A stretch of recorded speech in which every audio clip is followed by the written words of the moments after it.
Put him right now for a moment in his room. Give him a treat and put him in his room. Little shit. Got me by the nose.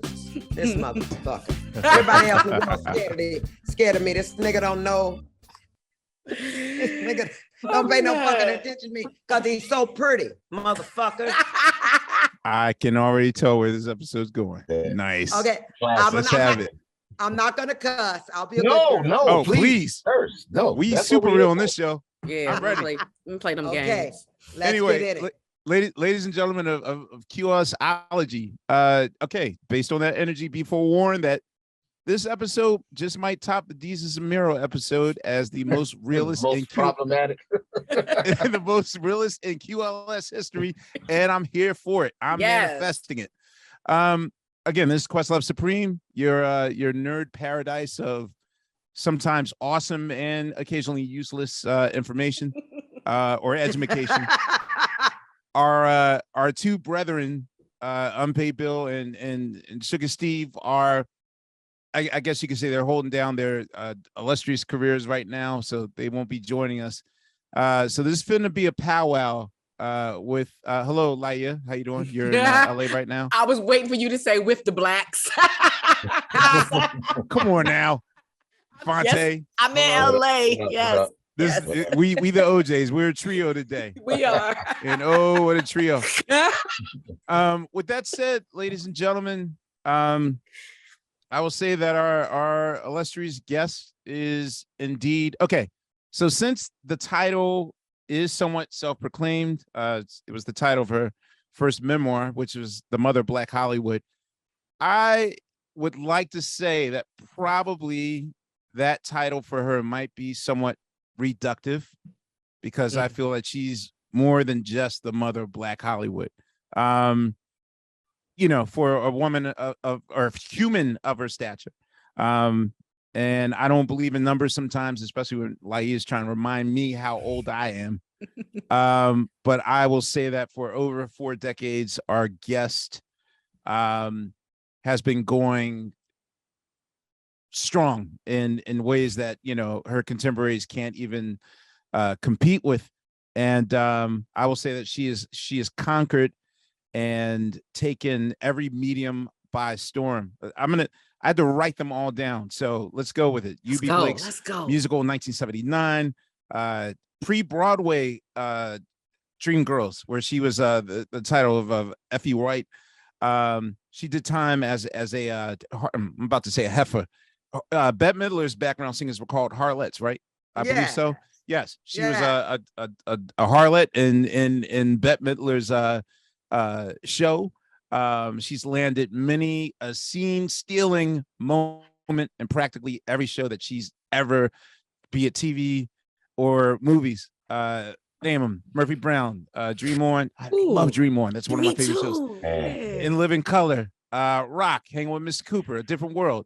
She was Aunt Helen on Fresh Prince of Bel-Air. Come on. She was Dean Davenport on Different World. Tina Turner's mom and What's Love Got to Do with It. Yo, she was even in Friends. I didn't know that There was a third black woman? people, Yeah. right. I didn't even know that black people were in Friends.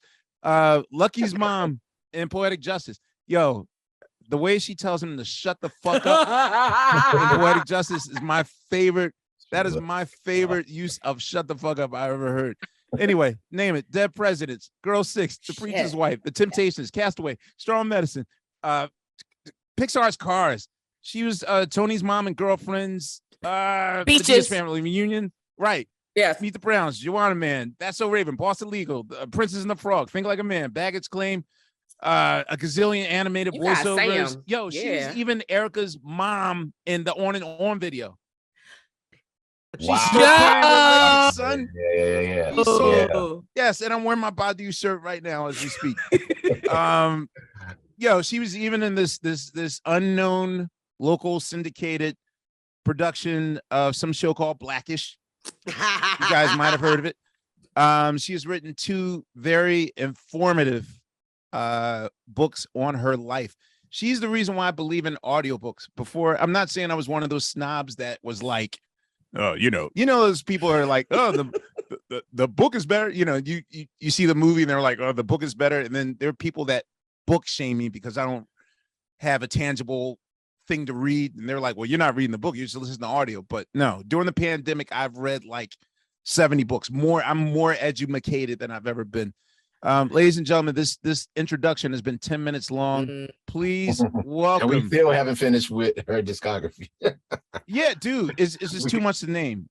Dude, even Disney rides with her voice in it. Please welcome to Questlove Supreme, Jenifer Lewis. Thank you for coming. Hi, everybody. clapping. Hello. Welcome. Hello. It's great to be here. It's great to be here. I'm loving all of these conversations about the book and my career. Might as well get it out of the way. I just received my star on the Hollywood Walk of Fame. Yes, you did. Yes. Congratulations. I am still flying high from it. Right before the Hollywood Walk of Fame, I went on one of my trips around the world. I went to Angkor Wat in Cambodia. I took a helicopter through the Himalayan mountain range and set my eyes on Mount Everest. I'm trying to say that without crying. What was that experience like? Well, let me give you this story. It was one of the most beautiful moments of the trip. The captain of it's a private jet, Abercrombie and Kent. It does these trips around the world.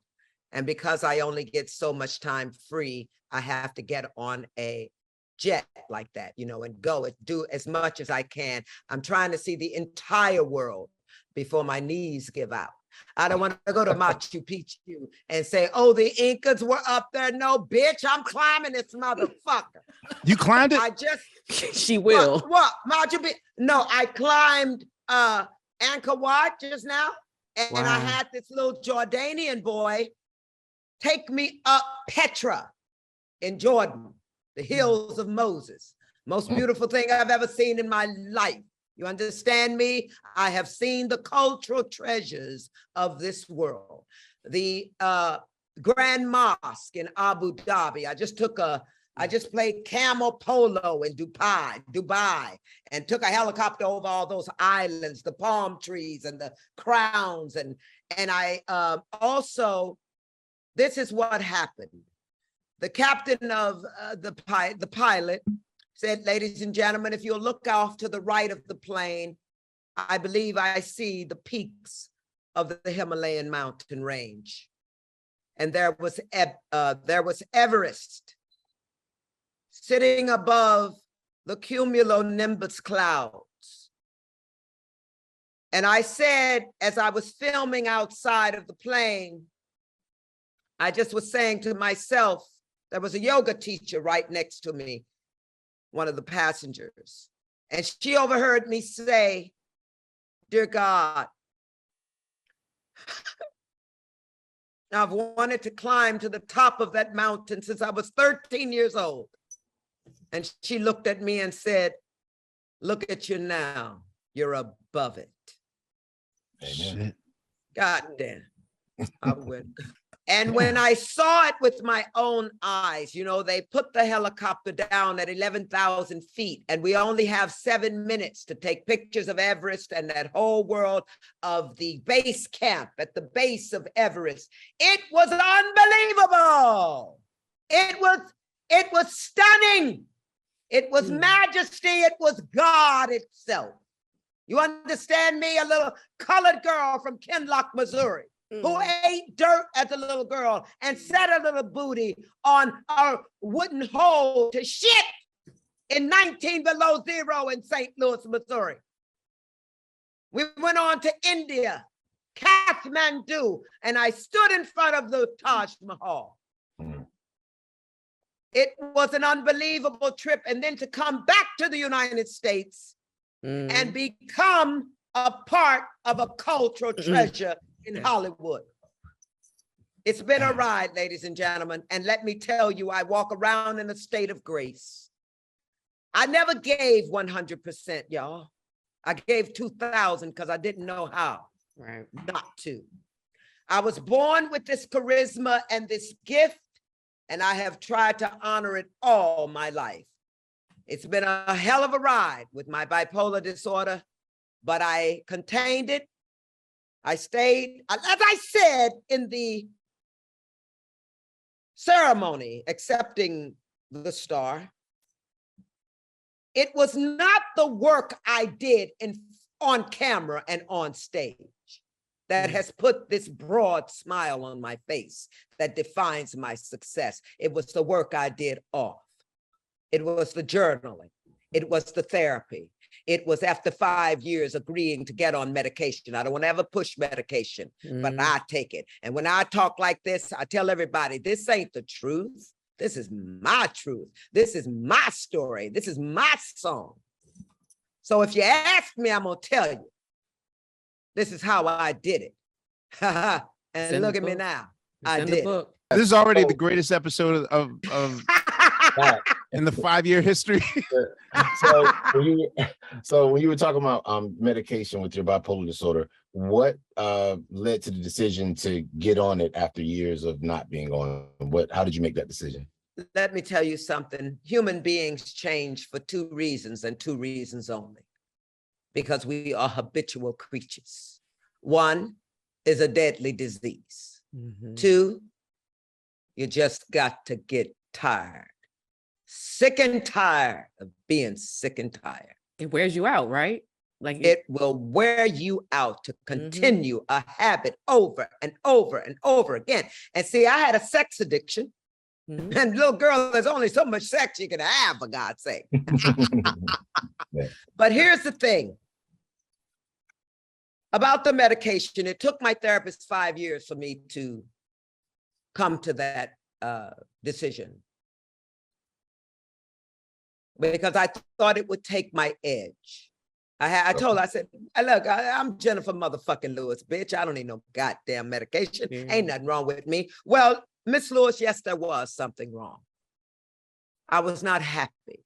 The mania of bipolar disorder is dangerous. You understand? I do. You do dumb shit like speed in a car, and you're not thinking that you could hit a whole van full of children. Come on now. I don't do road rage no more. Because a friend of mine said to me once when I flipped somebody out, I flipped somebody off when I was younger.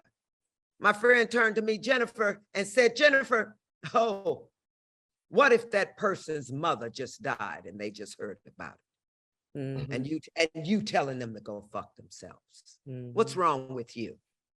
Now, baby, I let people go. Somebody's got to say something to stop you from ruining your life. And I say to everybody, with 7.6 billion people on this planet, you've got to ask for help. Somebody's there. Don't you dare spend your life in those dark rooms like I did. You wake your ass up. Sometimes when I wake up, I have to pull on Sojourner skirt. Sometimes I have to say, Harriet, where you at? Sometimes I have to pull up Mandela's photograph to remind myself of how fragile his shoulders were and that I'm standing on them. You don't go to South Africa and go over to that island and see that cell, and not walk out of there and come home and say, I owe. You don't get to do, you got to give back, Jenny. You got to tell the world what you've seen. Don't you dare. We are as sick as our secrets.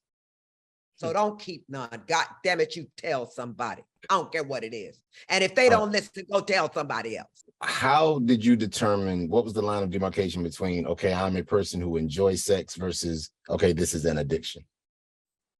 Child, when you start picking up men, I was so bold in my shit. And I was well, I know I still am, but I was not, honey, I was a brick house. A motherfucker couldn't touch me in my 20s. I was so pretty. I got still this a brick house. What you talking about? Okay, I'll take it. But Yeah. I have skin like a baby's ass. Mhm. And I was at the top of my game. I was on Broadway. I Right. was gorgeous. I had that thin ass waistline. I still got it. But I needed to come down from those Broadway shows. When you get a standing ovation, you think somebody wants it to end? No.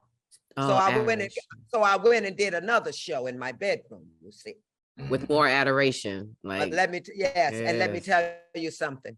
You get tired. I didn't think about, because of the mania, I wasn't thinking of the dangers of that. Taking a strange man to your house. I don't know if y'all might be too young to remember Mr. Goodbar, the movie with Diane Keaton. It's too much. I remember when we first got cable, my parents would, whenever that came on, it's like, go to your room, Amir. I'm like, what is this, Mr. Goodbar? I'm thinking it's my like whatever. Yeah. Well, it was dangerous. And let me tell y'all something. I never thought I'd run around quoting the institution. I never thought I'd run around quoting the Constitution. But I understand this, and it is my motto. We all have a right to the pursuit of happiness. I wanted to be happy. I was depressed for many years and didn't even know it. They didn't have words like bipolar. Shit.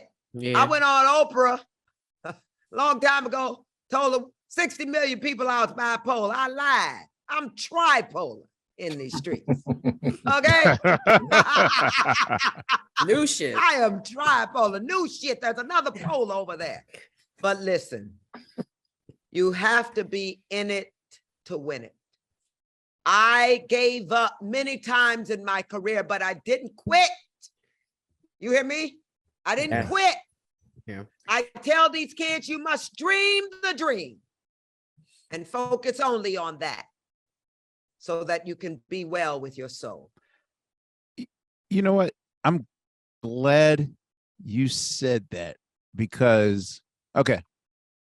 So I too was trying to figure out, and here's, the disclosure is, yes, I mean, I've been in and out of, not in and out of, I mean, I've had a therapist, I guess you can say in and out. I've been doing therapy for like 30 years, but the thing is, when the pandemic came, it really, again, like, I feel like a person shouldn't have to be at rock bottom to make the change. So that's why I'm really glad the pandemic happened, because it wasn't a rock bottom moment, but that was definitely a somewhat of a paradigm shift for me in taking mental health seriously and all those things. But you mentioned something, and I noticed that probably the time that I might be liable to get in an argument, I mean, not a fight, not like pugilism or anything, but there's a moment after I get off stage where I can't describe the feeling. And you said that, and I was like, oh, so I'm not, I just thought like, well, Amir, sometimes you're just an asshole after the 30 minutes after a Root show. It's almost like after a Root show, I purposely look for a place to just sit silent and literally come down. And I can't explain it. And the thing is like right after a show, that's when people are pulling for you. And Amir, let's talk. Right. And I can't explain. And the thing is, it's like, because these people aren't entertainers, it's hard to really explain to them the process I go through, which is kind of why it's almost like that feeling of when you're done a show and that high you feel is such a descriptionless addiction that I can't describe, that I figured out that for at least the last 30 years, I've been doing DJ gigs after the Root show because I love music and because I love DJ, but basically I need to slowly come down off that high into normalcy. So usually after a Root show, I will DJ for 3 hours. So that way I don't have to talk to people. I'm playing music and I come down. But and sometimes when I'm not DJing, I wonder what that is. And I thought I was the only person going through that. Because again, if you, I feel weird in talking about the mental health space thing and have my occupation, because I always feel like people look at me like, here's the world's tiniest violin. Like, if people are in a certain profession, they might feel unworthy of having problems or whatnot. Like, people might not. At this point, the world knows entertainers have trauma, right? Let me interject here. Yes, my yes, love. please. Yeah. First of all, we are not normal creatures, Right. young man. Right. We are artists. We are different. Are we better or worse than anyone? No. We just are who we are. And we form who? We form the artistry. It's like Lena Simone said, an artist's duty is to speak to the times. Nina Simone didn't hide her pain. Nina Simone laid it on the piano. We have to learn where to put that, Quest. You have to put that somewhere. You have to compartmentalize that. You expressed it beautifully. It's called a glory train, love. You hear me talking to you? It's a glory train. And nobody can stay on that train too long. You got to come off. You got to get in the grass and you got to surround yourself with nature and have that gratitude. It is a gratitude moment. So use it for that. You don't have to go crazy. Most people go and get drunk and party and carry on.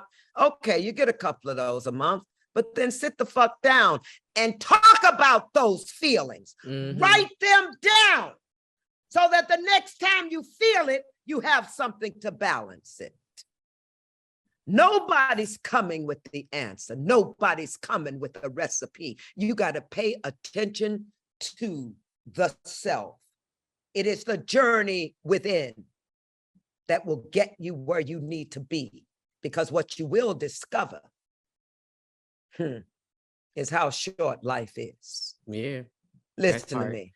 You want to know how I live? Ooh.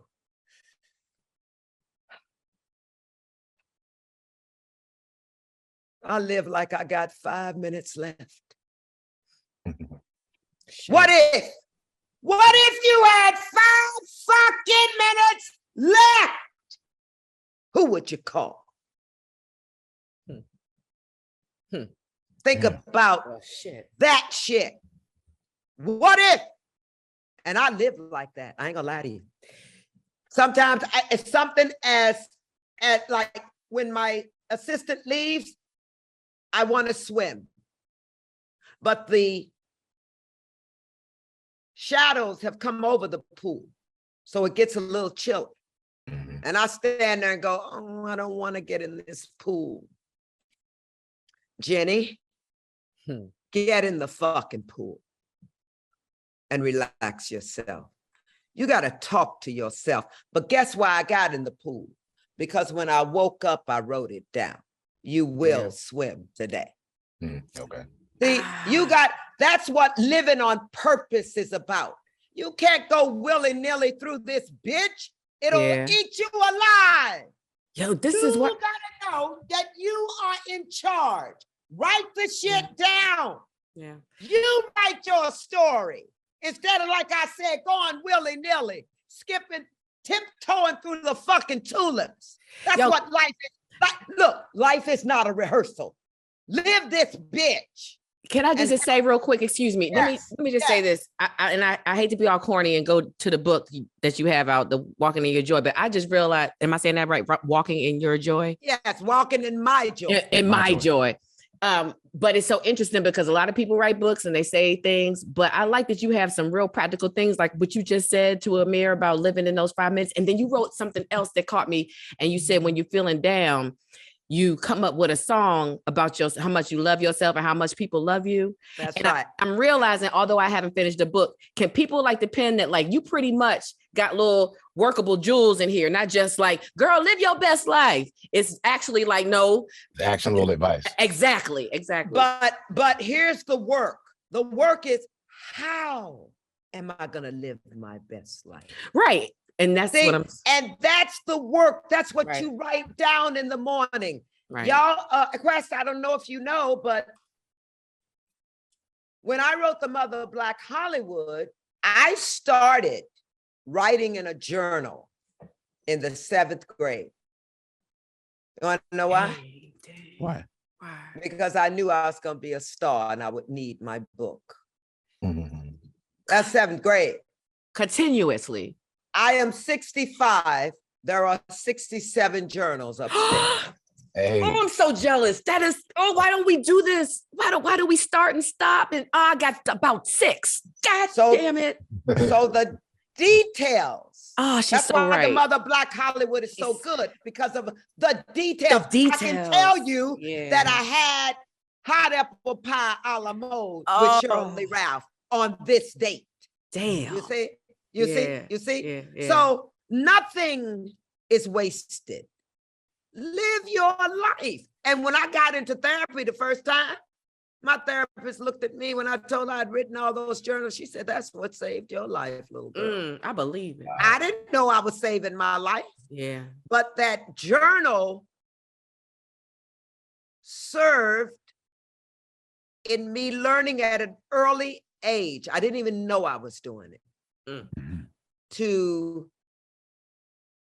be in charge of me and leave other people alone.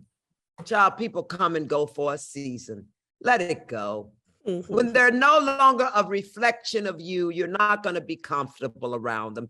If the toxic shit is going on, the lies and the chaos, child, get the fuck out of there. You ain't there. There are many rooms to go to. There are many cities. All you got to do is leave the room.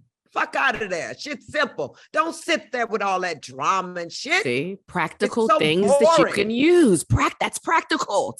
It's so boring. It's boring. I said the greatest sin is somebody to say, oh, I'm bored. Bitch, better have my money. Let me ask you. I want to ask you that. Okay, so of course, like in the last 2 years is the most that I've heard Black people speaking on finding joy, finding their mental health and all those things. Because previously it was a secret. I would never like in 2011, I would never share with nobody that like there's trauma attached to that too. Trauma attached to it too. Right. Because you don't want to share like, oh, people think I'm crazy or whatever. But the thing is that I know that for Black people, their go-to answer was always the church, especially of an older, I was born in 71. I know you were born before I was. 57. For a lot of people in, pre-80s people, whatever, like their thing is always like, I'll find God or I'll talk to my preacher. So this is almost an anomaly to hear something of your generation, of your experience, really not even diving into the pool of mental therapy, but I mean, you're going to the abyss of it. You're going to the deepest level of it. So what was the moment that told you that my mental health has to be addressed and handled this way, as opposed to prayed away? I do consider that I do consider organized religion as a vice akin to gambling, sex, drugs. Let me say this to you. Yeah. There's a line in the movie I did, Karina. That was where good. the Classic. the little girl says, these people believe, I'm paraphrasing, but they said these people believe in God. And the people somebody that said it was Jewish. And the question that was asked by a child was, well, what's wrong with that? No, she said, why do these people sing about this? And the mother said, because it makes them feel good. And the little girl said, "What's wrong with that?" Mother said, "Oh, well, I guess nothing." Look, if you want to be an organized religion, that's okay. Let people do what they want to do. That's what gets me through life, to allow others to be where they are. What you gonna do? Go and make them a Buddhist? Go and make them a Muslim? You gonna make them? What are you gonna do? Yeah, you can't make Once again, pay attention to yourself. Everybody on this planet has one job and one job only: self-care. And if you need to cry to Jesus to do that, then you go on and cry to Jesus. But allow other people to cry to whoever the hell they want to cry to. That's what I don't like about religion. Everybody thinks their religion is the best one. So I don't believe in that. Leave people alone. Leave people alone. If they want to worship, let them worship Jesus. Let them work Buddha or Muhammad or Allah. Let people do what the fuck they want to do. I know who I am. I searched every religion in this world. I have been down the road less traveled. And when I got to the end, there wasn't nothing but a big ass mirror. You cannot run. Wherever you run, you will meet yourself. So there's no running. And I told them on the Breakfast Club, I got money to run. And you can't even run. Right. You can't run. You can't. Don't ask me. Don't ask me for now. I'm like, what's his name? The baby I love. Dave Chappelle. I'm rich, bitch. Don't ask me for shit. All right. Can I just ask you, what do you say to him, to even like to what on Amir's question, like you're leading the pack of your generation in that way? Like he said, like it is kind of special. Do you see in the difference in the generational, how we're now using words and have vocabulary for things that we didn't have before? I went, I got you. When I went on the road with the Mother Black Hollywood, because it was my journey through bipolar disorder, I was able to feel not only the temperature, but the temperament of the United States. I went all over during the Trump era. People are starting to wake up. I was very pleased. They're starting to get counseling in churches. They are starting to put more counseling in youth centers. Our children are falling apart. And I'm not the only woman in the world that cares. People are coming together. We are getting better. Everybody wanted to talk about the stigma. Yes, there is a stigma, but we are getting better. You see, my mother didn't have the Oprah Winfrey show. Okay? That's what I'm saying. Yeah. My mama didn't know nothing about mental illness. And yet, if someone were to ask me, I would say, absolutely, she was. I do believe that she was depressed. She had me when she was 26 years old, and I was her 7th child. Whoa. And she was scrubbing white people's floors. You think she had time to give me affection? She was exhausted by the time I came along. You listen, Eve Ensler, who wrote the Vagina Monologues. She went all around the world. She went to Africa with the women that were having their clitorises, if it's clitoris. I don't know if it's a plural. I only have one. All right, all right, wait a minute. I used to have 3, but I just got one now. Now listen. Remember one of those first porn stars? That bitch had 2. When we just had, listen. Vanessa, don't. Goddamn. That's real. You can have 2. Wait a minute, that bitch had 2 clitoris. It was, and she was the Vanessa first. Why do I Del know Rio that? has 2. Vanessa Del Rio? Something like that. Something like that. It was funny, but let me get back to the serious shit. Focus. I'm No, sorry. let me get back to the serious shit. Listen, all I can say, I know. Didn't I go into 3 clitoris, honey? We got lost in them clitorises. I did too. I got lost. I need to find somebody to tell me where the clitoris is it clitoris is? Come on, Jenifer. Clitoris. If you don't know, The clitori. the clitori.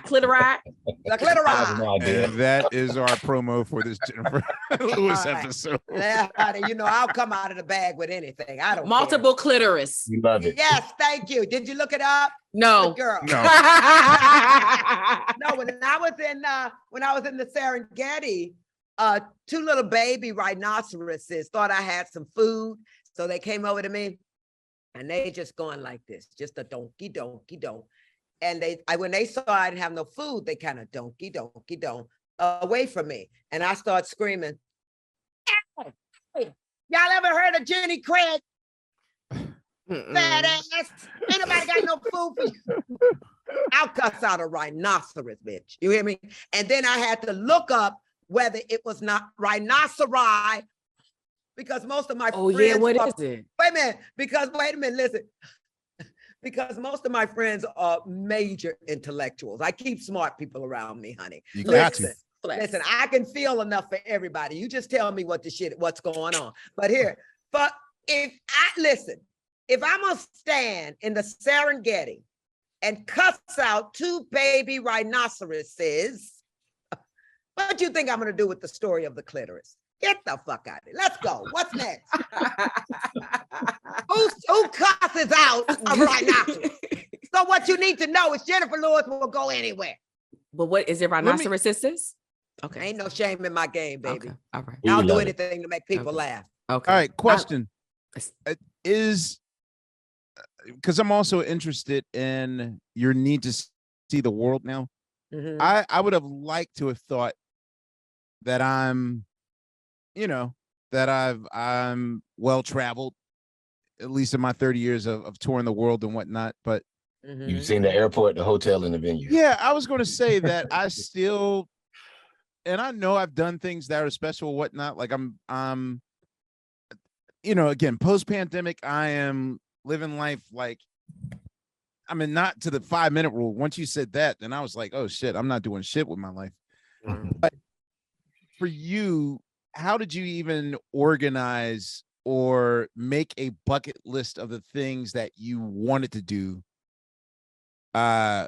before you leave this plane called Earth? There was no bucket list. There was purpose.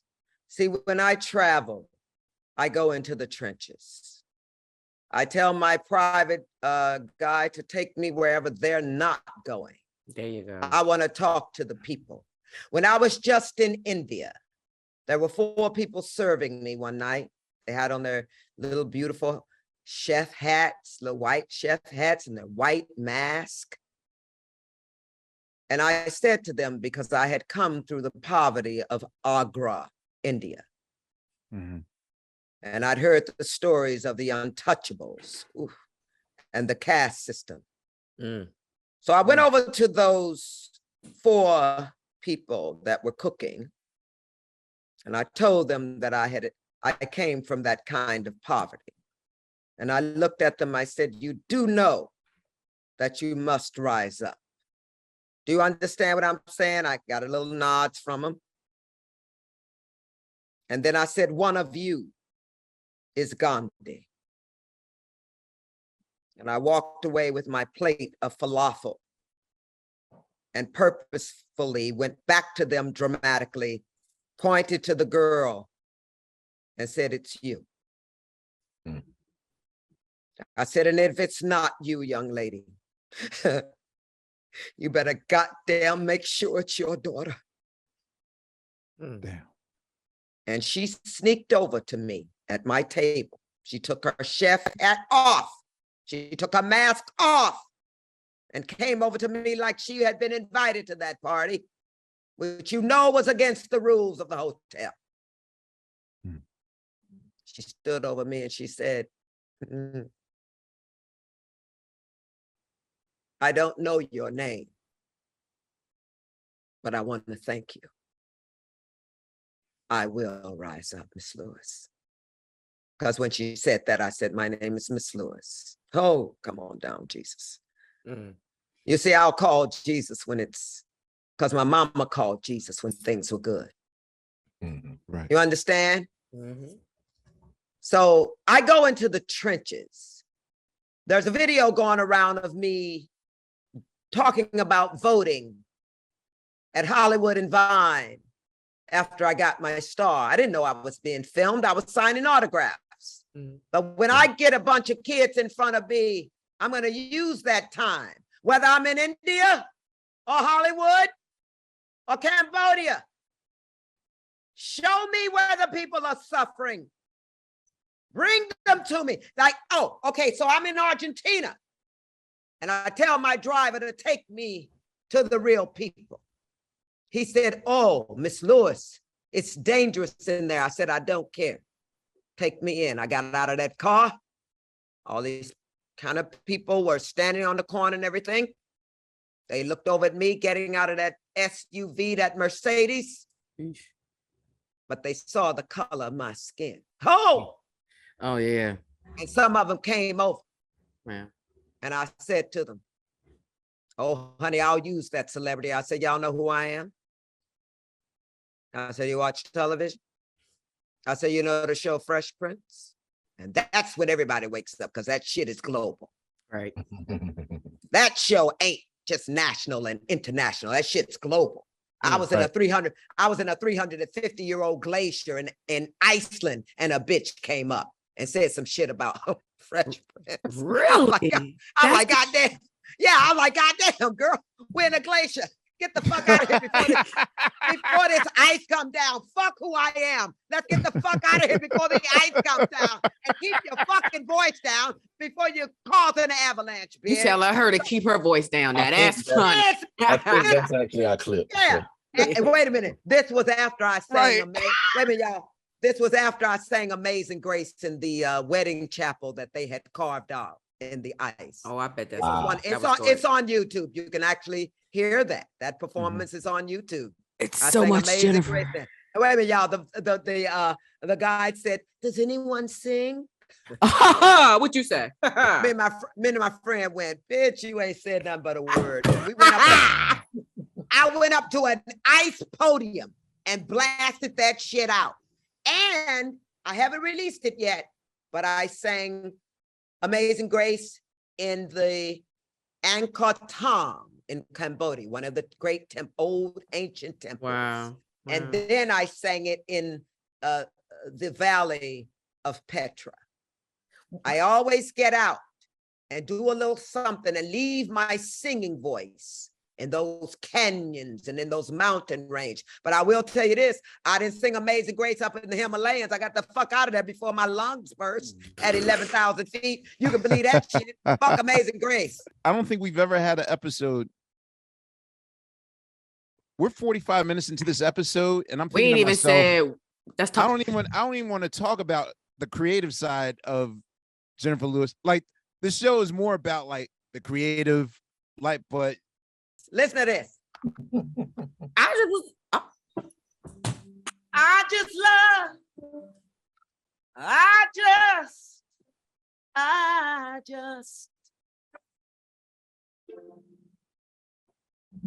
I just love Quest. I love Quest. I get my own song. I just love Quest. Is that like just him now? Is that what that means? Yeah, I'll share that. That's for you, Pumpkin. Hey. Fontaine Lightyear. I'm sitting there thinking, what rhymes with Quest? Just everyone the is best. love on this show. Love Ness. Thank you. Okay, I'm gonna take this a little bit to the creative, because this is what I admire about you the most. How can you get, and this is, I know we're going to step, I know this answer is going to be an hour, but how can you truly, one of the things that I hope to finally rid myself of, and if I could rid myself of this,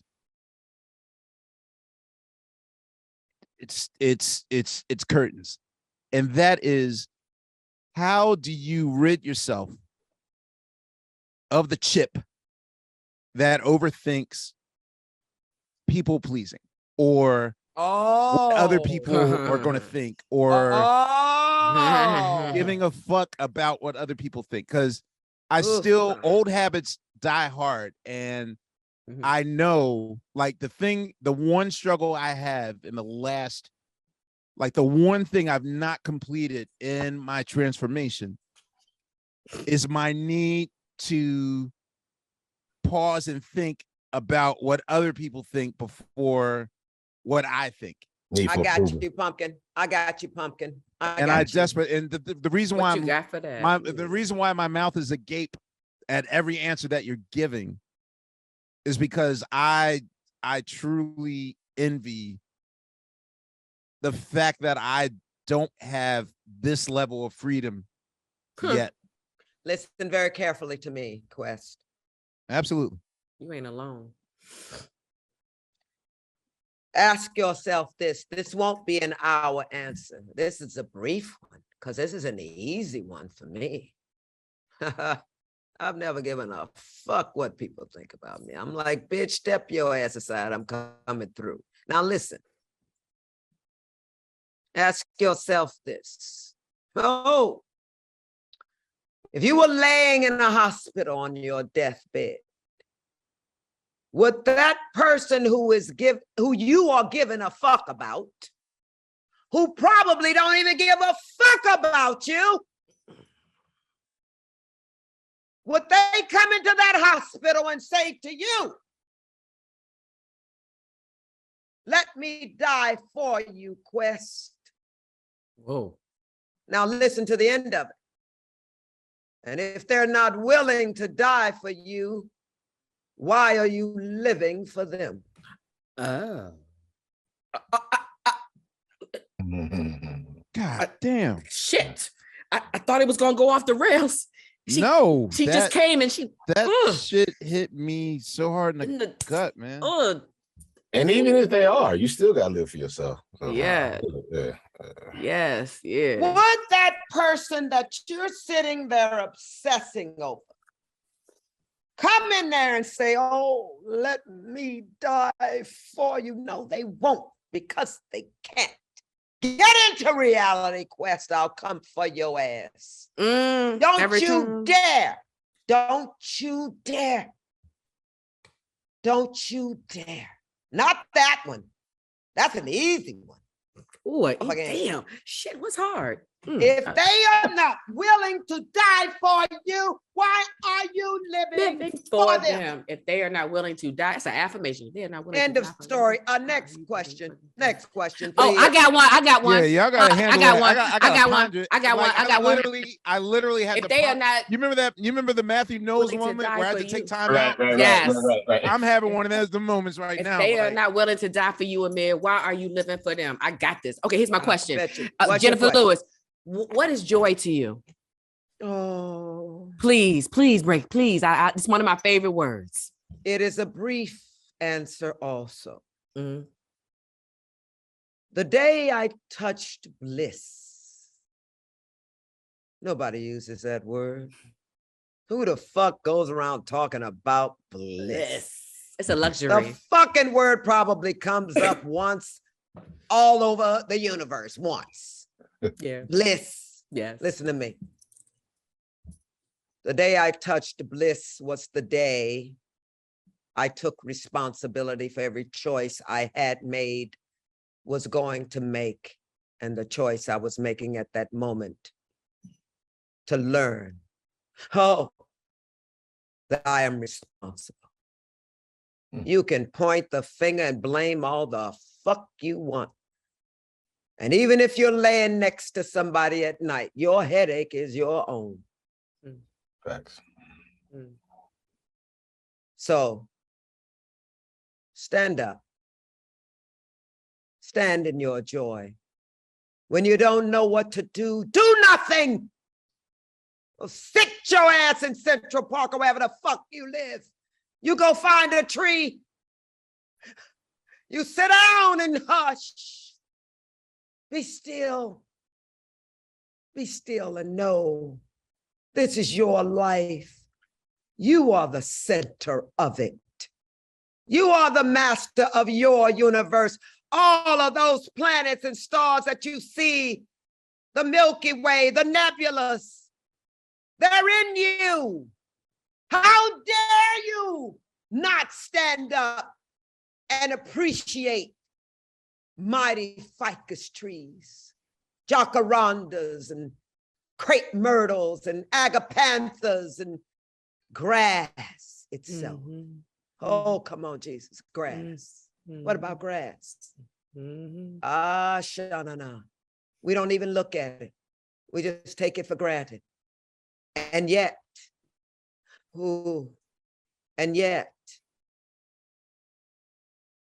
there are more stars in the universe than there are grains of sand. And that includes every beach on this planet. Take that shit in. I don't even know if it's true, but somebody told me. It sounds right though. It sounds good. No, I have a line. You're absolutely right. I have a line in my new book. Oh, good. And it says, let me enjoy this moment. Let me laugh as loud as I want. Because I believe it just might be true, but it's not going to hurt me to imagine this. My laughter, the energy from my laughter may reach a nebula and hold my consciousness to it to create its life. Don't fuck with me, y'all. Whoa. Don't fuck with me. I'm thinking about nebulas for the next generation. Shit. We don't know if human beings would just unite. We could have pushed back Katrina. Yeah, You take that in. There's your metaphor for how powerful you are. I believe in mankind. These are not dark times with the bullshit that's going on. These are awakening times. So wake the fuck up before this bitch becomes a Nazi state. Facts. You wouldn't move? I always wanted to ask you that. I was like, you gonna stay? You gonna just ride out no matter what happens here? You're not one of these people considering like I'm gonna go somewhere. Let me tell you something. Okay. It's ours. We built it. Let me tell you something. If that motherfucker is elected, I will personally fly to DC. Watch your words. Okay. No, listen to me. I ain't watching shit. Listen to me. All right. I'm just being protected. I don't watch shit. All right. Listen to me. Okay. I will personally fly to Washington, D.C., and I will climb that fence and take that fence. Fucking right. Listen to me carefully. I will take that bullet for the next generation.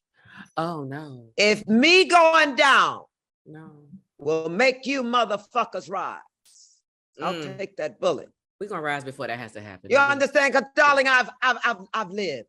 My little nephew came running over to me because we were sitting around talking about death at the beginning of COVID because everybody contemplated their death during that time because we didn't know about it at the beginning. My little nephew washed over. He said, "See, Jenny, you're not afraid to die?" I said, "No, baby, I'm not." He said, "Why?" I said, "Because I've lived." Don't fuck with me. Don't fuck. Yeah. Am I scared? Listen to me. Am I scared? No, you are not. Listen to me. Yeah, but no, I'm scared, but I'm unafraid. See, to be scared, it's okay. We're human. These motherfuckers are shooting our children in the back. Yeah, I'm scared. These motherfuckers have gone crazy. Yeah, I'm scared. But am I afraid? Am I afraid? Shoot me, bitch. You live with it. That's freedom. That's freedom. And the right truth there. is, you want to know the real freedom? What is it? Not even me can stop me. That's how powerful the gift is. Shoot me, bitch. I'm gonna live forever. Oh, you will. I'm gonna live forever in that. Let me tell you, in that. In that. You remember the Matrix? They dodged the bullets, yes? Yes.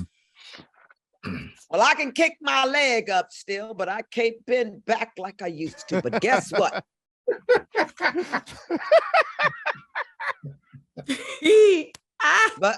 But guess what? What? There is nothing on this planet. That's why Trump can't do nothing with Obama. Love is the greatest weapon. Don't ever forget that. That's why I feel sorry for him in many ways, because Obama led with love. You can't destroy that. I don't give a fuck what you do. Go on, take Frederick Douglass and Dr. King out of your goddamn books. Those people will live forever. You can't erase love, you dumb son of a bitches. You cannot. Love, you can't, baby. I wish a bitch would. Let me tell you, wait a minute. Let me tell you what happened to me. I couldn't believe it. I'm pulling up, white woman, Karen, God bless her. I never thought I would experience it. Because, you know, I'll just kill a bitch. I don't give a fuck. But listen to me. Yeah, I'll kill her. Yeah. But listen.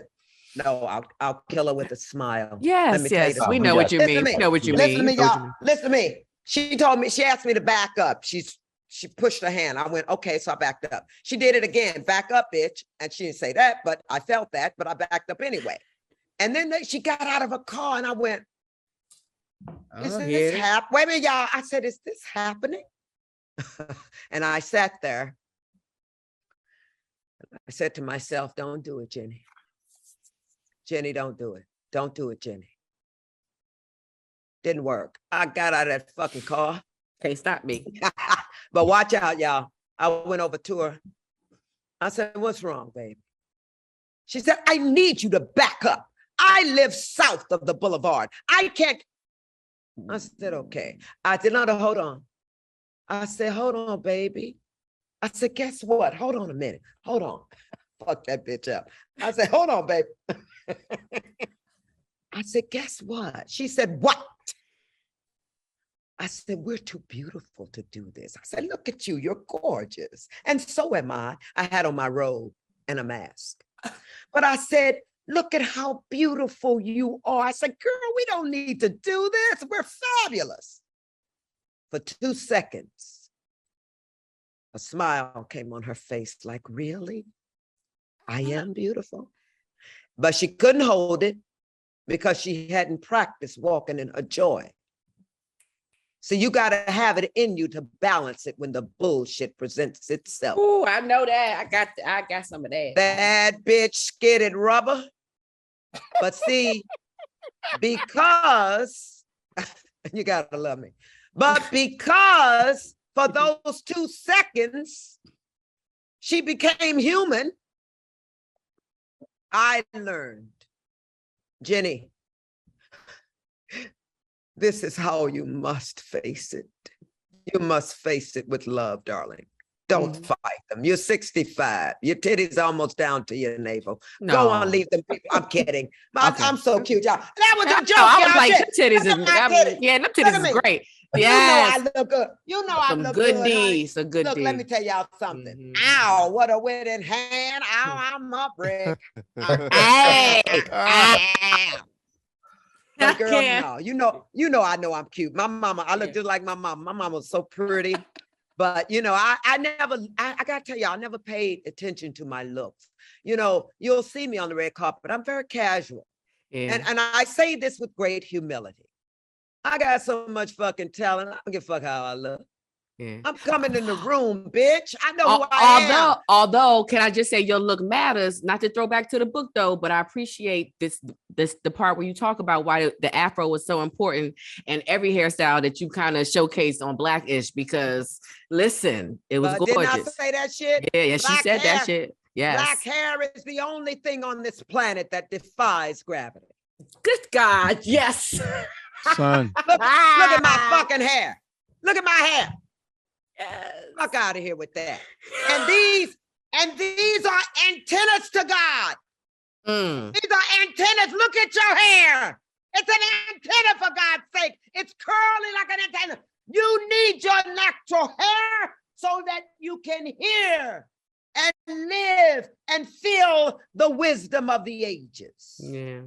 You think I hear Mandela ain't talking to me?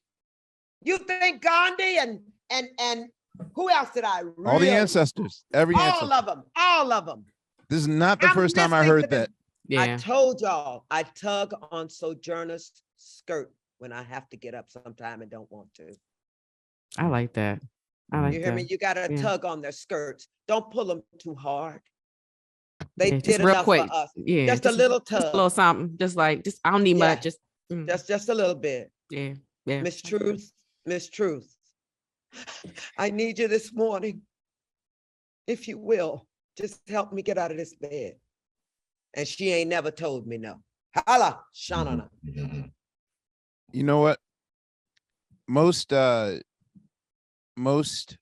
show hosts that are interviewers often dream of that segment in their interview in which they ask the question that will really penetrate and break their guest into tears. You know, like the Barbara Walters. Yes, yes, cutting of moment. course. Of course. I think this is the first show in history in which the interviewer is like, I've received absolutely everything you said, but I'm still so fucked up about why are you living for other people? I'm still fucked up from what you told me 20 minutes ago. That I'm sitting here literally like, if they won't die you're not for gonna cry, you. Amir. Why You're are not you gonna- living for them? right? But I'm sitting here like, no, you're not gonna cry right now, man. You're not gonna cry on your own goddamn show. Like, You can you're, do whatever you want to. You is an evolved Black man. Remember? I know, but I'm just like this. This is an anomaly where the host is literally just flat. Maybe it's the day. Maybe it's it's also Lionsgate. It's August 11th. Okay, yes, I'm very much into Pleiadian culture and. What is it? What's 11? 11. What are you talking about? What's the Okay, I'm sorry. Forget. Tonight, as of this recording, it's a full moon. Oh, okay. Yeah, that's. Yeah. I mean, yeah. And well, especially in this age that we're in, what they call Lionsgate is where the way that the stars align in August. This is where this kind of from the 8th of August probably until the 13th. This week is where most people will try to manifest or bring their abundance in, or they work on getting rid of old habits. So I'm again working on the latter of getting rid of old habits. And so I'm one that simplifies that. I just, you know what I do? What do you do? I give the moon a little sugar every night. I send a kiss up there. I say, how you doing, babe? You all right? I want to thank you for balancing us out. You doing all right? And when I go to the toilet, let me tell you what I do. When I'm sitting on the toilet, sometimes I will project myself to the moon. And I look down on myself. I look down on the United States. I say, where's the United States? Oh, there it is. Where's California? Oh, there it is. Where's Los Angeles? Oh, there it is. Where's Japan? There it is. And then I start to laugh. And I say, there I am. Oh, there you are, Jenny. Look at you. Look at you laughing. You okay? So you gotta make friends with fucking Saturn. That bitch up there spinning, that's the prettiest bitch out there. Say hello sometimes. Say hello to a tree. Thank her for a fucking shade. That's her life too. These bitches stand in the seasons vulnerable with no leaves, ice and snow coming down on it. And then that bitch buds. The reason she takes in the winter is because she knows that spring is coming. So she stands there. And winters are long. Thank you very much. Mm-hmm. You see, it's the seasons. I know about the seasons because depression is seasonal. Right. I know about joy because I'm aware to incorporate color into my life. I wish I could show y'all my home. I see the green. I see the beautiful a number of colors on my wall. Happy, ain't nothing sad on my wall.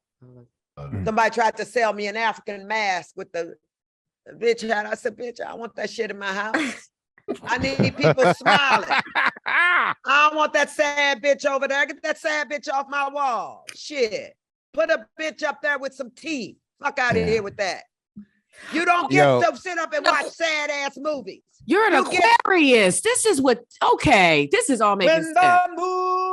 This is, I mean, she's 5 days after us. I'm okay. It's all, it's January really 27th?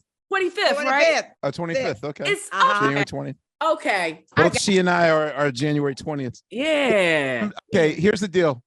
Yeah. So my ex, and I guess this is the first time I'm acknowledged. Yes, the look on Fonte's face right now and Lahia's face. No, even though Grace and I are very amicable, yeah, we okay. All right, cool. How old are you, Quest? It was, say it again. How old are you? I'm 51. All right, we can date. You want to date? I knew it was coming. Let's go. No, don't kill him. I don't think he's ready. She said she did that she can still get the leg. Are y'all recording from New York? He is. Yeah, I'm in LA. I'm currently recording in New York right now. Okay, Quest, I'm gonna call you when I get there. We're gonna go out on a date. Okay. Let's go. He be in LA soon too. So y'all leave him alone. I'm gonna get him in New York. Y'all leave us alone. Oh, okay. All right. Let me get my point out. Okay. I'm so here for so the one thing, Fonte's face right now, the one thing that she would always do that, you know, and I've been very extremely clairvoyant on, you know, just on what our relationship was. But I was like, okay, why do you feel it's necessary to talk to all the trees on the property and the plants and everything? No, because just one. Yeah. Don't go crazy and fuck around. No. But I mean, she didn't talk to every tree. But you know, I was like, okay, well, okay, we'll acknowledge. Leave her alone. Let her talk right, as many fucking trees as she wants. But to hear you say that, I was like, all right. Now, no, you can't talk to every motherfucking tree. You can't be crazy, and I'm not putting her down. No. She doesn't talk to every tree, but okay, that's the like metaphor. her level of joy and life appreciation. Her whole thing was like in gratitude. Like she will say, "Oh, I love that color of red. I love that. I love that, and I love that, and I love." Like she was always in a constant state of gratitude and joy. Mm-hmm. But there was a point where, like, you know, I'd look at we have a large tree in our apartment. I was just like, well, no, I don't know if I'm going to talk to the tree the way she speaks of it. But let's see if the tree lives. Let's see if the tree lives. But she, yeah, I mean, now that you've doubled down on it, now I have a different relationship with the tree inside my house. So, well, here's the thing. Whatever you're looking at is what and who you are. Who's ever in front of you, that's who you are. That's a reflection of yourself. Whether it's a tree or a fucking ant. Okay? If it's fuck what it is. I just got back from safari. Mm-hmm. Eight fucking lioness coming toward me with them fucking claws and paws. I went, God damn! But it was me. It was me coming. See, we see, the beautiful thing about life is you have to be ready to adhere to the music of the symphony that is being played. This, like I said, this ain't no fucking rehearsal, y'all. Yeah. This is Miles. This is Mozart. It is the music that is the answer. The music is the pumping of the heart. That's why when we hear boom, boom, boom, boom, boom, boom, boom, we got to move because that's what's pumping in us. Don't get it twisted. Allow people to be who they are. You have to answer the call and say, is that a reflection of me? And if it's not, maybe you got more summers left than me. I don't let no drama in my life no more. There's enough of it outside of my home.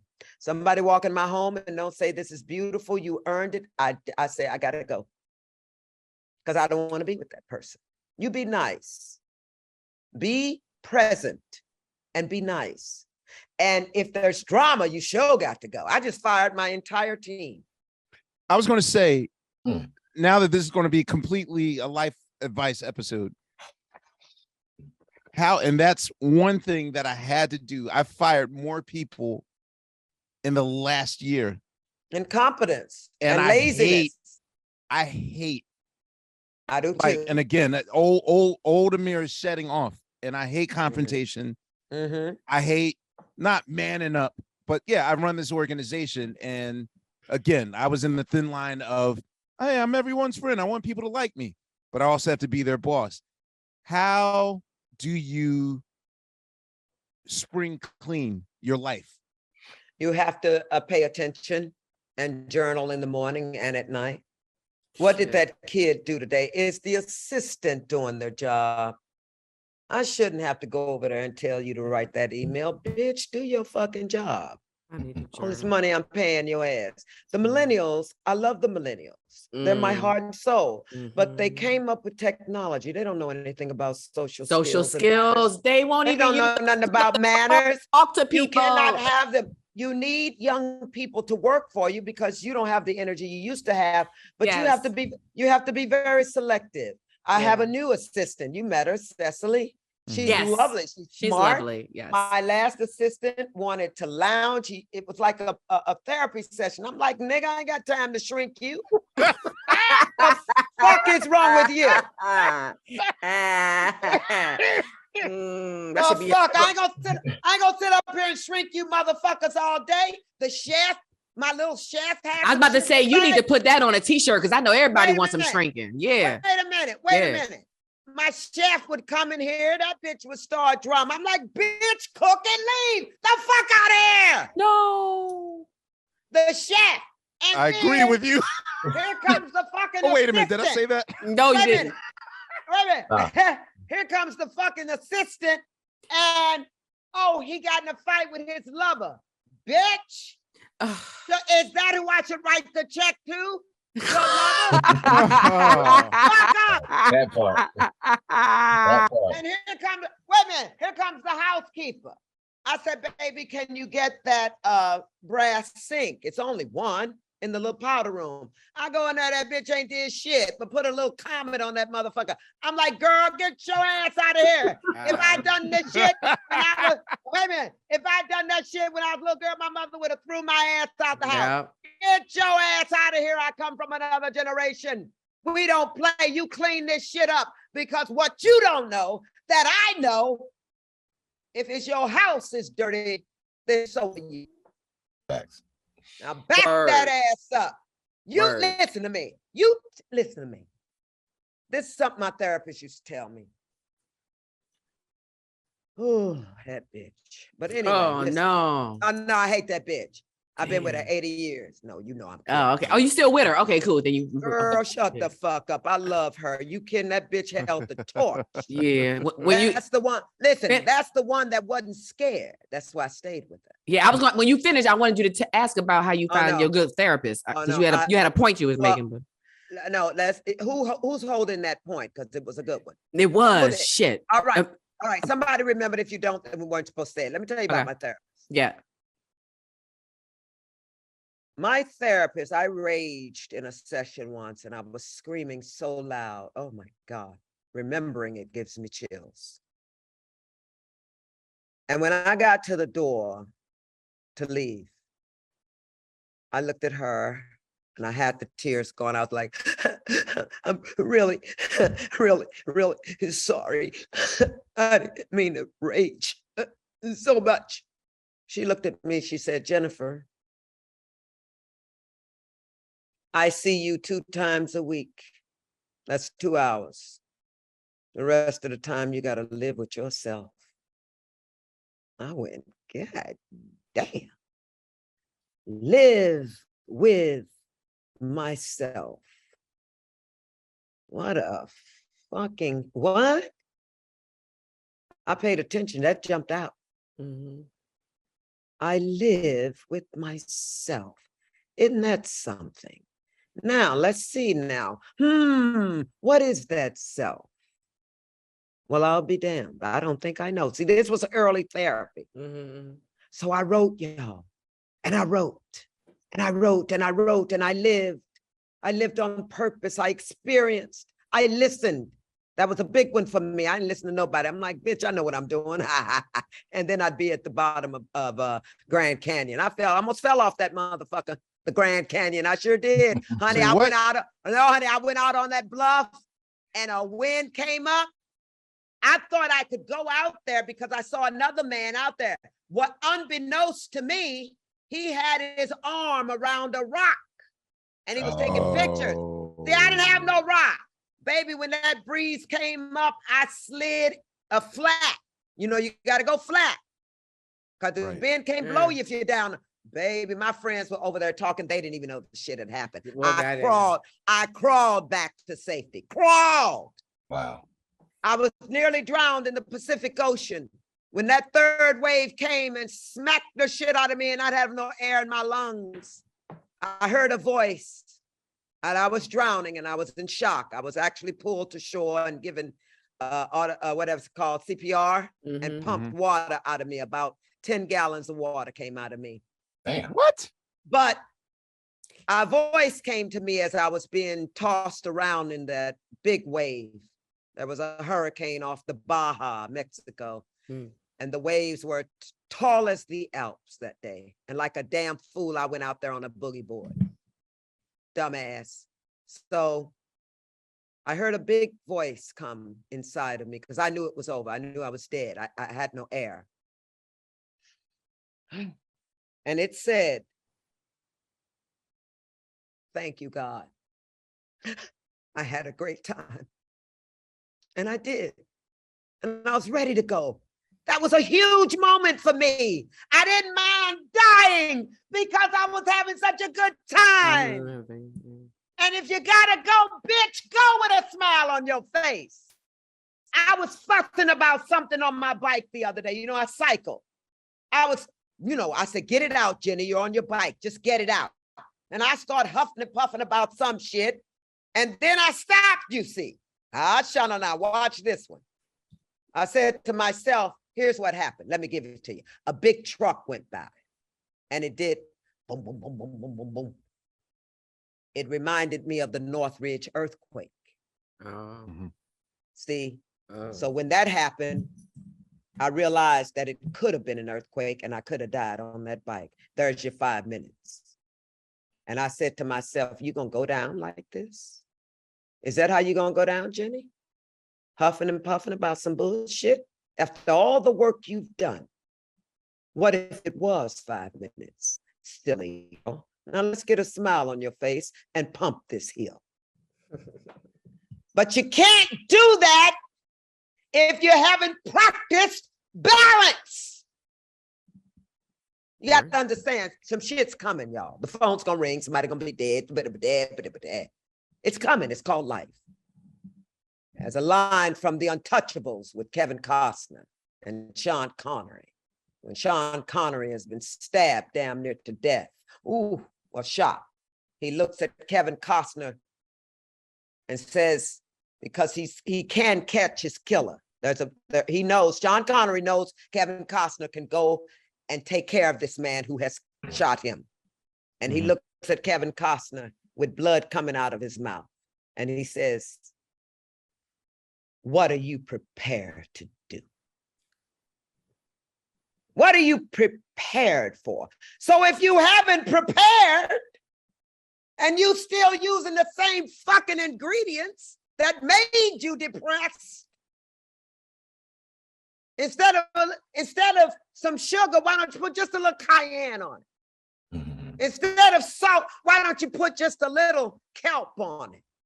Change the recipe. Change the recipe, baby. But you can't do it if you don't do the groundwork, because it won't fill you up. You'll be filled with the same thoughts day after day after day after day. And the last thing I want to say is help somebody. Okay. You go help somebody, even if it's helping an old woman across the street. Oh. You know why? It's going to make you feel good. It'll make you feel good just to do a little good deed every day, because it don't cost nothing.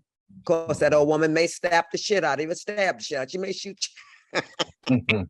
I wish I could tell you about the book. The book is so Dick good. and Dick. Don't forget about Dickmatized. But Dick, well, you know, But all right. Dickmatized. I can't talk about this.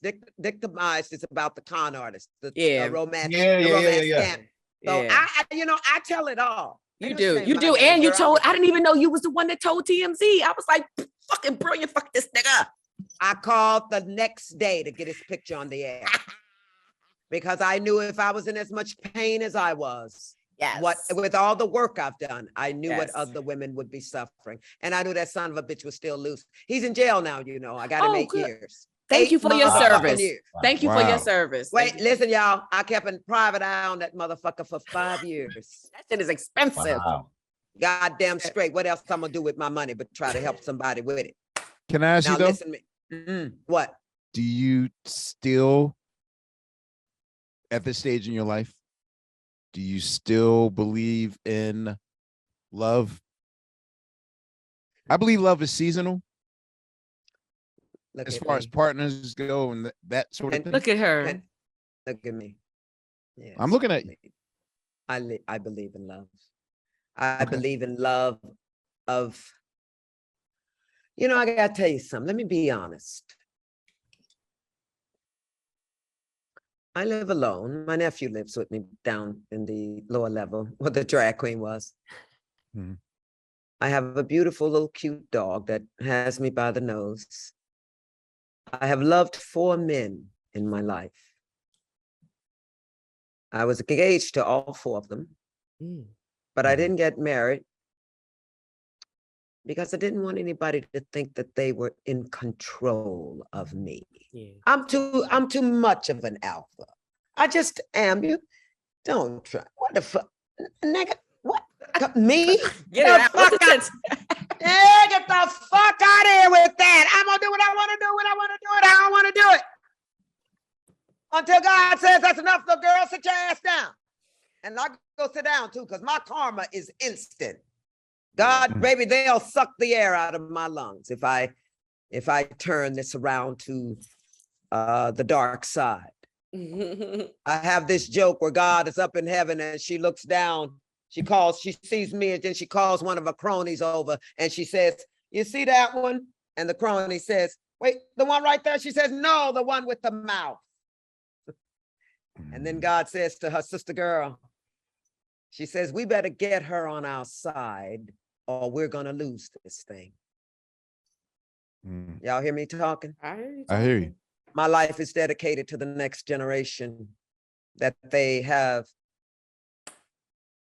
rights to the American dream that I did. I have lived the American dream. I have lived the spectrum. I told one journalist, "I've had my day in the sun. Now I am the sun." Call me arrogant, call me anything you want. No, that's true. That's true. But I ain't doing nothing but trying to lead in love, lead with love. I really, truly am. Like I told y'all, my shit stinks. I'm far from perfect. But damn, it feels good to feel this good. It really does. I get a little scared of my joy sometimes because not a lot of people have it. So you feel like, damn, Jenny, look at all these pressed motherfuckers. But you gotta guard it. That's why I try to help them too, because I know what they're struggling against. They see it. Before we close, and I actually like the fact that we did an entire episode of Questlove Supreme where we absolutely, positively talked about nothing professional. Good. And and for our listeners that are listening, I will hope that you appreciated this as much as we did. But I felt the way the episode was going, these are gems and pearls of wisdom that I wouldn't get by just asking what's your favorite movie or your creative process. But I do want to at least close with one professional question. And I come from a generation in which I guess probably one of the most monumental shows on television, the infamous C Word on NBC. Okay. I never thought that show could be topped by A Country Mile, and I was gladly proven wrong because the way that you guys in these 8 years on Blackish have conquered almost every. I mean, you've conquered almost every taboo subject that I don't think any other, including Good Time, it's unprecedented. Now that it's over, and I know that you can't stop, are there any professional endeavors or an itch that you want to scratch that you have yet to do? Not really. Not really. No. I mean, it took me 10 minutes to read your entire resume. Yeah, so I'm going to tell you why. Kenya Barris offered me my own show. I'll be honest with you, I don't want to work that hard. I want to travel and enjoy myself. Thank you for that honesty too. Oh no, honey. If they'd offered to me when I was 40, I would have been, hey. But no. I'm 65 and no. I know the work it takes to be the star of a show. Although I know Lawrence, I loved working with him, and he and I would have been brilliant on a show called Oldish But. And I'm glad you guys got married at the end. I love that. I love him. But listen, with his schedule and mine, and COVID was the thing that really stopped it. But I was not willing to work that hard anymore. Even the new series I'm on, I love that for you. I am the third lead, and I like that. Just let a nigga come in and say one line and take the shit over and go home. Yes, that sounds like freedom. Leave me the fuck alone. I don't need 2 lines, bitch, to steal the whole goddamn show. Just let a bitch come in and go home and send a car, bitch. Anyway, so I'm just saying these are definitions of freedom. People, are y'all listening? It is freedom. Let me tell you something. And I love my freedom. I love eating when I want to eat, as much as I want to eat, or as little I want to eat. And without somebody saying, you're going to eat all that, motherfucker. I'm standing on a ship hold on a minute. With the moon coming up on my left, I'm standing at the bow of the ship. The moon is rising on my left and the sun is setting on my right. And I'm standing there in the arms of God on my way to Komodo Island to hang out with the motherfuckers over there, the prehistoric motherfuckers. I love myself. Listen. So wait a minute. You think I'm going to have somebody come out of the presidential suite and say to me through the French doors that he had difficulty opening, you ready to go eat? Not happening. Fuck out with that shit. I don't know about this upcoming date. I don't know. I'm sorry, girl. I've worked myself out of the game, and that's all right with me. I'm 65. I don't need all that, honey. With that sex addiction, I've had enough sex to get me through 18 lifetimes. Oh, you through? Oh, you through? No, I ain't through. All right. Oh, no. All right, come on. Well, you already know she ain't hardly through. I wanted to hear say it. Wait a minute. I will tell you this. Yes. That motherfucker better come in here and look and sound like Obama if he coming. I don't want nothing less. Fuck you. Get out. Manifest it. Yeah. Your mouth to God's ears. Yeah. Well, a whole bunch you of know what? Obamas for all of us. I gotta Well- tell y'all something. I love life. I'm good. I love people. I love making them laugh. I've been making them laugh since I was 5 years old. We gonna be all right if we stand as the people. You understand? We have to love each other and be kind to each other. We are so fragile. We are fragile creatures. But we are so powerful. Be kind to your bodies.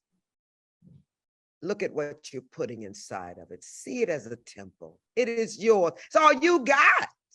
All you got. Take care of it so you can enjoy. And maybe one day you'll be in the Himalayas. And one day maybe you'll be at Petra. Go on and live well. Leave people alone. Stop trying to change people. All that dumb shit. When you find it, like this morning, I had an interview and then we couldn't get on the Zoom. And it was MSNBC. That's important. I don't like to be late. And I was just getting ready to just go off. Like, what the, But guess what? What? I said, be still. We're all right. They'll wait. Yeah. You can't, the party can't start for you until you get there. And if you're in a hurry, you will be rude. So don't be in a hurry. Give a little extra time so you don't run people off the road and shit. Pay attention. Write down shit like I'm gonna drive safe today. I'm gonna be careful that I don't hit a car that's got children in it because I'm mad at somebody or because I'm drunk. You watch your step in this world, this beautiful planet. And you had a Black president. Act like it. 2 turns. Mike motherfucking drop. Jenifer Lewis, ladies and gentlemen. Jenny. Thank you so much. Kent Lock. This was my personal top 3 episodes of Questlove Supreme. I've spoken the least of all these episodes. I asked no questions on my interview list. Like I needed this episode. I thank you. This was beyond my expectations. Yeah, it's an honor. So just know that we're going to have you back on the show eventually. To talk about her So that career. we could, because I would like to actually hear of your canon and your journey, because this is also a resume like yours is unprecedented. And Thank you. I want to celebrate that. No, thank you very much. My pleasure. My pleasure. And on behalf of Fontigolo and Laia and Sugar Steve and Unpaid Bill, you guys missed a monster this episode. We will see you on the next go round of Questlove Supreme. Ladies and gentlemen, I'm gonna grab me a tissue because I did. All right. Thank you. Bye, kids.